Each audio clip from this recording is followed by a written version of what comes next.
right now, your dog might be sniffing a park bench that looks, perfectly clean to you. Oh, yeah. Completely harmless. Right, exactly. Or maybe they're splashing through a shallow puddle on a neighborhood walk, but on a microscopic level, they are navigating this dense, active biological minefield. It really is. It's the ultimate hidden reality. Yeah, the threats are completely invisible, and yet the way your dog's body responds to that park bench could quite literally impact global public health. We go about our day completely blind to these microscopic turf wars happening all around us. And, well, more importantly, happening inside our pets. And that invisible landscape is exactly what we are mapping out today. So welcome to this deep dive. It is August 2026, which makes it officially National Immunization Awareness Month. Which is a perfect time for this. Exactly. So today, our mission is to explore a really fascinating stack of sources we've received from A+ Pets. This includes their comprehensive August 2026 wellness blog and the actual product specifications for their A+ Naturals Immunity Blend. And our goal today is to shortcut you to being deeply, deeply well-informed about canine immunity. Right. We're going to look at the exact biological mechanisms at play and how a simple, routine trip to the vet has these profound implications that stretch way beyond your living room. And I want to be super clear right up front. Whether you are a brand new puppy parent or whether you manage care for a senior dog or even if you don't have a dog at all, but you're just fascinated by biology and global health, this deep dive is going to fundamentally change how you view preventative medicine. Oh, absolutely. We are going to reveal the hidden mechanics of what is actually happening in the bloodstream when the vet gives your dog a shot. Because it is immensely more complex and frankly a lot more elegant than just checking a box on a health chart. Okay, let's unpack this by starting right there on the micro battlefield. Because I think a lot of us just assume a vaccine is like, I don't know, a magical shield that goes up around the dog. Right, like a force field. Yeah, but biologically, it's more like a highly advanced training simulator for the body, right? That is the perfect way to visualize it. When a pathogen, let's say a dangerous virus, enters a body for the very first time, the immune system basically has to scramble. It is total chaos. Wow. Yes, specialized white blood cells have to physically identify the invader, analyze its structure, and then, figure out how to manufacture the exact right antibodies to neutralize it. Mm-hmm. And once they do that, they create these brilliant things called memory cells. And the memory cells essentially hold on to the blueprint of that specific enemy. Exactly. They circulate in the bloodstream for years, sometimes a lifetime. So if that same virus ever shows up again, the body doesn't have to scramble at all. It just knows what to do. Right. The memory cells instantly recognize it and churn out this massive, immediate wave of antibodies. The threat is eliminated before the dog even shows a single symptom. But the underlying problem with natural infection, like actually catching the disease to build those memory cells, is that the initial learning phase can be totally devastating. Yes, highly devastating. Because the sources give us some incredibly stark statistics here. Parvovirus, for example, which is a highly contagious virus that attacks the intestines. It kills up to 91% of untreated puppies. That's terrifying. And rabies. It is 100% fatal once clinical symptoms appear. There is no second chance for the immune system to learn. Which is precisely why the vaccine was developed. It introduces a harmless version of the pathogen. Okay. So depending on the vaccine, it might be a killed virus or a modified live virus that's been severely weakened, or even just a specific structural protein from that virus. Right. The genius of it is that it allows the dog's immune system to run the simulation, build the exact blueprints, and create those memory cells without the dog ever experiencing the actual disease. But, reading through these sources, there is this mystery regarding the puppy vaccination timeline that completely rewired how I understand this whole process. Oh, the puppy series. Yeah. If you've ever had a puppy, you know it isn't a one-and-done scenario. You have to take them back to the vet again and again for the same shots. And I always assumed it was just to, top up the dose. But it turns out it's actually because of maternal antibodies. Yes, the maternal blockade. It's one of the most fascinating dilemmas in veterinary medicine. I couldn't believe this part. It's wild, right? So when puppies nurse during their first few days of life, they ingest colostrum from their mother's milk. This is just packed with maternal antibodies. And for a very brief window, the puppy's gut wall is actually permeable enough to let these giant antibody proteins passed directly into their bloodstream. Which sounds fantastic, right? I mean, the mother is lending her immune system to the puppy to keep them safe in those early weeks. Exactly. But there's a massive catch when it comes to The vaccinations. catch is that those maternal antibodies are, well, they're too good at their job. If you inject a harmless vaccine pathogen into a young puppy, the mother's circulating antibodies recognize it as a threat and immediately destroy it. They completely wipe out the vaccine antigen before the puppy's own immature immune system even gets a chance to see it. Let alone learn from it and make its own memory cells. Exactly. I was trying to figure out how to visualize this mechanic, and it actually reminds me of a helicopter parent. The maternal antibodies are like a well-meaning helicopter parent hovering over a kid trying to do their math homework. I love that analogy. It's so accurate. Right. The parent, the maternal antibody, swoops in, solves the math problem, and just neutralizes the assignment. Yeah.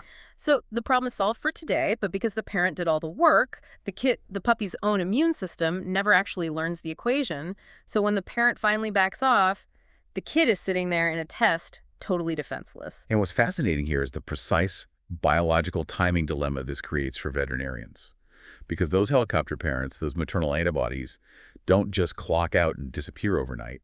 They don't just vanish. No, they wane. They slowly degrade at completely unpredictable rates, depending on the specific puppy and how much colostrum they ingested. It usually happens somewhere in a window between 6 and 16 weeks of age. But a vet looking at a perfectly healthy 8-week-old puppy on an exam table has absolutely no way of knowing if that maternal shield has dropped yet. Precisely. If you give the vaccine at 8 weeks, the maternal antibodies might still be active, sweeping up the vaccine and rendering it totally useless. Wow. But if you decide to play it safe and wait until 16 weeks to give the very first shot, well, that puppy might have lost its maternal protection at week 10. You've just left them walking around for a month and a half, entirely unprotected against a virus like parvo that has a 91% fatality rate. Which totally explains the repetitive schedule. Vets aren't just topping off a tank. They're basically casting a net over a moving target. That's exactly it. They give doses every 2 to 4 weeks during that critical 6 to 16-week window to ensure that at least one of those doses catches the exact biological moment where the mother's immunity has finally dropped. But the puppy hasn't yet encountered the real disease in the wild. It is a delicate, high-stakes biological dance, and it actually transitions us perfectly from how the immune system learns to what it is actually learning to fight. Right? Because the physical map of these diseases is currently being radically redrawn. Exactly. Because when you look at preventative care, the American Animal Hospital Association breaks vaccines down into 2 categories, core and non-core. Right. So core vaccines are the non-negotiables for every dog. Rabies is the obvious one, legally mandated in all 50 U.S. states. And then there's the core DHPP combo, protecting against severe diseases like distemper and parvovirus. Every dog needs these. But then you get into the non-core, or what they call lifestyle vaccines. Yeah, these are theoretically tailored to the dog's individual risk factors. Mm-hmm. So Bordetella for dogs that go to dog parks or groomers, which prevents kennel cough. Canine influenza, strains H3N2 and H3N8 for highly social dogs. And then you have vaccines for leptospirosis and Lyme disease. Now, I have to stop here and push back on this a bit, because when you look at this constantly growing list of lifestyle vaccines, it's incredibly easy to feel overwhelmed or even skeptical. Like, if the climate is bringing ticks into my area, shouldn't I just use a topical tick repellent or a tick collar? Right. Why am I injecting a vaccine into my dog's bloodstream for a lifestyle risk? Are we just over-vaccinating because we're a little paranoid? This raises an important question, and honestly, it's a very common point of friction. Why vaccinate when you can just try to repel the vector? Exactly. But the biological reality explained in the sources is that exterior defenses fail. Topicals wash off, collars lose efficacy, and a tick the size of a poppy seed easily hides in a dog's fur. That's true. Lyme disease is caused by a corkscrew-shaped bacteria called a spirochete. Once the tick bites, that bacteria literally drills into the dog's tissues. If you rely solely on exterior repellent, you have zero interior safety net once that perimeter is breached. So the vaccine is the internal security system, and we need it because the perimeter is being breached more than ever. Correct. We aren't being paranoid. We are adapting our dog's biological safety nets to a shifting ecological reality. And the primary driver of that shift is climate change. It's like you spent years preparing your defenses for a ground war, and suddenly the enemy is attacking by sea because the ocean levels rose. The delivery method for the disease is just changing. That's exactly what's happening. Climate change is actively expanding vector habitats. Hmm. Take the black-legged ticks that carry Lyme disease, Ixodes scapularis. Okay. These ticks become active and thrive when the ambient temperature climbs above 7 degrees Celsius, which is just 45 degrees Fahrenheit, and when humidity hits 85%. Wait, 45 degrees isn't even warm. That's like a brisk autumn morning. It is. And as global warming trends create significantly more days and entirely new geographical regions that fit those mild humid criteria, these ticks are pushing northward and outward. Wow. They are establishing populations in parts of the upper Midwest, deep into Canada, and areas that historically were considered far too cold to be a risk. And the sources also highlight leptospirosis as a rising threat, right? This is a bacterial disease spread through the urine of wildlife, like rats, raccoons, and deer. Yes, exactly. It gets into puddles or damp soil. Historically, vets considered this a risk mostly for rural hunting dogs. But now it's spiking in urban and suburban areas. Because rainfall patterns are intensifying due to climate change, creating more standing water, and human development is pushing wildlife closer to our neighborhoods. Yeah. The rats and raccoons are in the city parks and the suburban backyards now. So that line between a core vaccine and a lifestyle vaccine is effectively disappearing because your dog's daily lifestyle now inherently includes the realities of a changing climate. Which is why the concept of preventative care has to evolve. Now, for adult dogs, there is a way to handle this without just blindly boosting them with every vaccine every single year. The sources detail a medical protocol called titer testing. I was reading about this. So instead of just assuming the dog's memory cells forgot the training, titer testing actually checks their homework. Pretty much. It's a blood test that measures the physical level of circulating antibodies currently in your dog's system for specific diseases, like parvo and distemper. It's a highly effective, data-driven approach to immunology. If the titer test shows adequate immunity, it proves those memory cells are still on active duty. You can safely skip the booster that year, preventing overvaccination while ensuring the dog remains protected. That's brilliant. It is, but it is important to note, as the sources emphasize, titer testing is generally not legally valid for rabies in most jurisdictions. You are legally required to administer the rabies vaccine on schedule, regardless of antibody levels. Right. And that strict legal mandate for rabies transitions us into what might be the most profound concept in this entire stack of documents. We just established how global climate changes are bringing diseases directly to our pets. Yes. But the sources flip that dynamic entirely. Our pets are also a direct biological bridge to the health of the rest of the world. Yes. This is the One Health framework. It is championed globally by the World Health Organization, the World Organization for Animal Health, and the UN's Food and Agriculture Organization. Okay. The core underlying premise is that human health, animal health, and ecosystem health are deeply, inextricably interdependent. You simply cannot isolate the biology of one from the other. And the statistical reality of this is staggering. According to the data, 60% of all known human infectious diseases originally came from animals. And if you look at new emerging infectious diseases, 75% of them are zoonotic, meaning they have successfully jumped the species barrier from animals to humans. And dogs, because they share our homes, our beds, and our parks, sit directly at the center of that human-animal interface. They are the ultimate biological conduit. And the most potent example of this conduit is the dynamic surrounding rabies. Worldwide, rabies causes approximately 59,000 human deaths every single year. And a staggering 99% of those human cases are contracted directly from domestic dogs. It remains a devastating public health crisis in many developing regions. Yeah. But what is truly incredible about the One Health approach is the mathematical solution it offers. Right. Exhaustive research has proven that attempting to treat humans after exposure is incredibly difficult and expensive. Vaccinating dogs, however, is mathematically the most cost-effective, efficient way to save human lives and stop the virus at its source. So what does this all mean for the average pet owner? Basically, vaccinating your dog is not just a medical consumer choice for your personal property. Yeah. It is a literal act of global citizenship. Yes. It's like picking up litter or conserving water, but on a biological level that protects the entire community. If we connect this to the bigger picture, this is the very foundation of herd immunity. When you take your dog to the local dog park, fully vaccinated, you aren't just putting a shield around your own animal. You are acting as a biological dead end for a virus. Wow. You are breaking the chain of transmission. And that translates directly into public safety for humans who, due to age or immunocompromised status, perhaps cannot be vaccinated themselves. And it doesn't just stop at humans, the barrier works in reverse for wildlife. The sources point out that unvaccinated domestic dogs can serve as reservoirs, spreading diseases like distemper into fragile wild populations. It's a huge problem. We are talking about outbreaks among lions in the Serengeti, endangered wolves, and even marine mammals like sea otters. The idea that giving your golden retriever a shot in the suburbs actively protects a sea otter is just incredible biology. And we must factor in the crisis of antimicrobial resistance. A healthy, fully vaccinated dog does not contract secondary bacterial infections, which means they do not require antibiotics. The systemic overuse of antibiotics is driving the rapid mutation of superbugs globally. By keeping dogs naturally healthy through preventative vaccines, we directly reduce the volume of antibiotics entering the ecosystem, which protects the efficacy of those drugs for everyone. That makes total sense. The WHO actually has a standing goal to eliminate dog-mediated human rabies by 2030, and their entire strategy is built on this exact principle.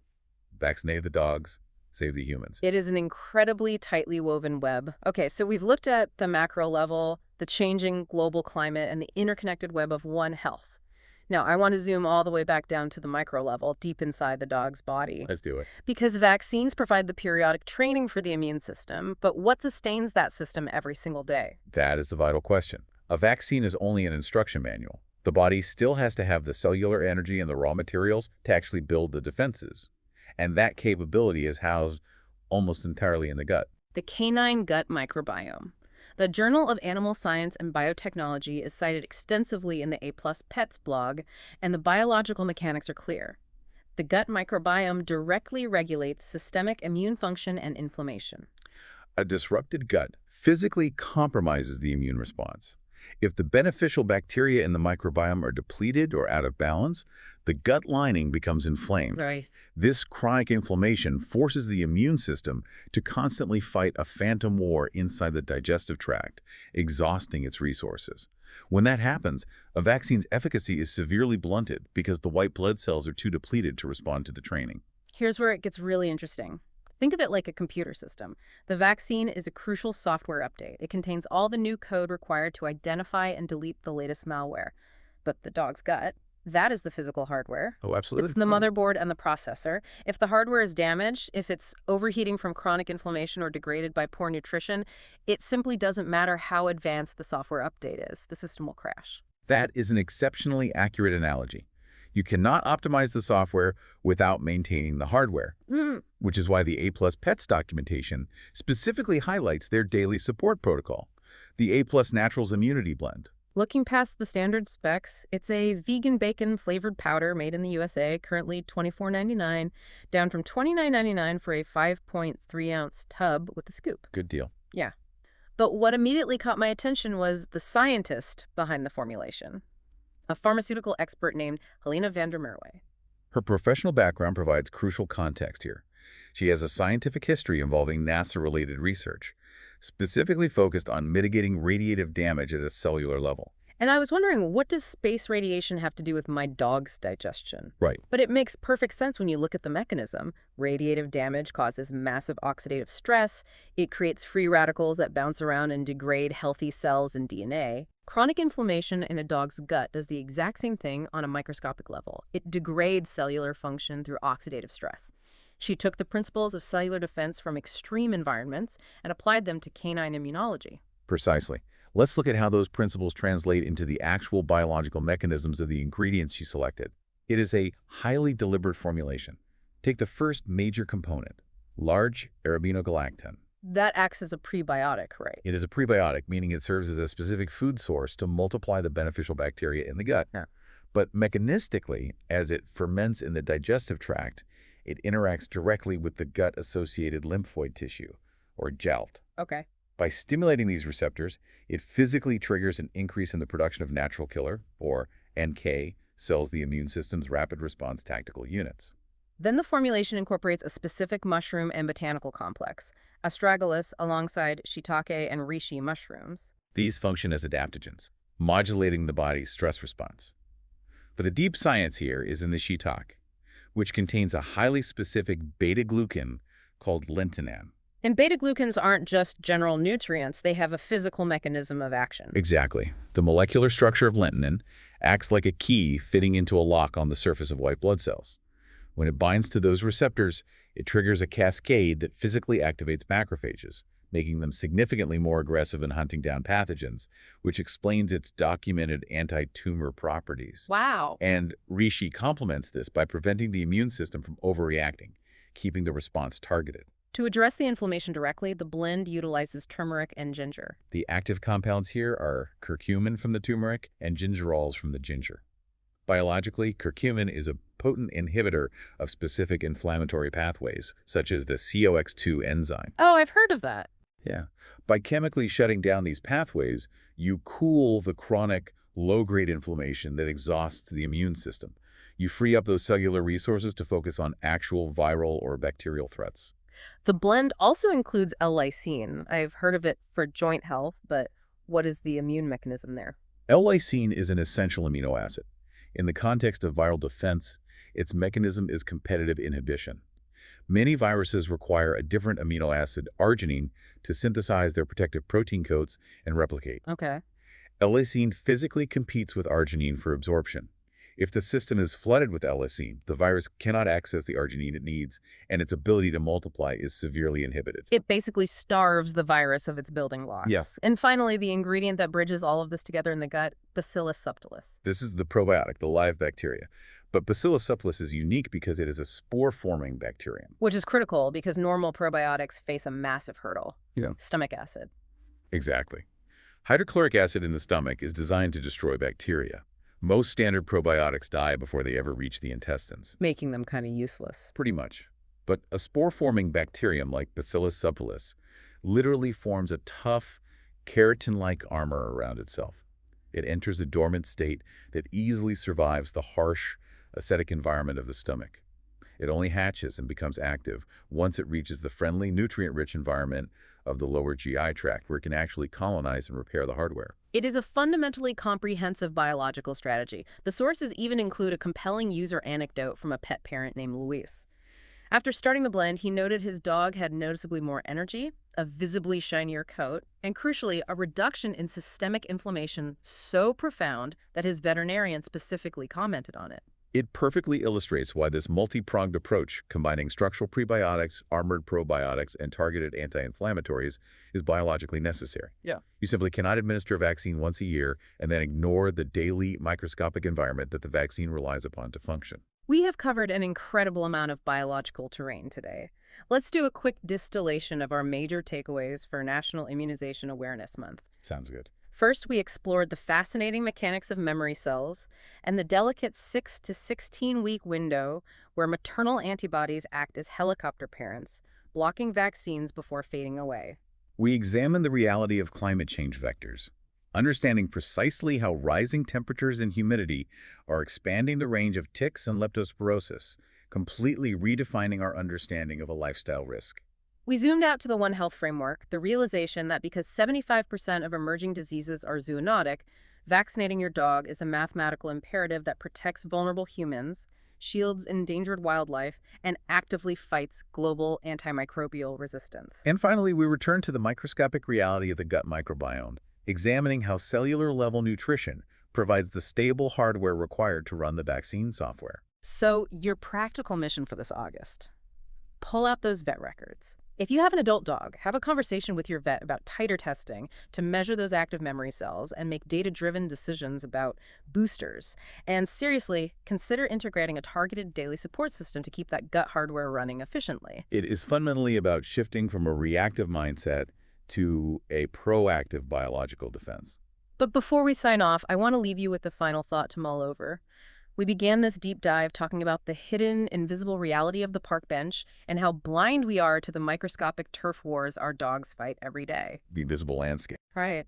Well, if our pets are actively serving as the ultimate biological sentinels for global ecological shifts, if the ticks on their fur are tracking the precise march of climate change, and their immune systems are acting as the primary buffer against zoonotic spillovers, could paying much closer attention to the microscopic immune challenges of our dogs actually be the key to predicting or even preventing the next major human pandemic. Are the dogs sleeping at the foot of our beds the early warning system we've been ignoring all along? That perspective completely transforms the value we place on routine veterinary care. It really does. Thank you for joining us on this deep dive. Go give your dog a pat, pull up those vaccine records, and start viewing your pet's health through this new globally connected lens. We'll catch you on the next deep dive.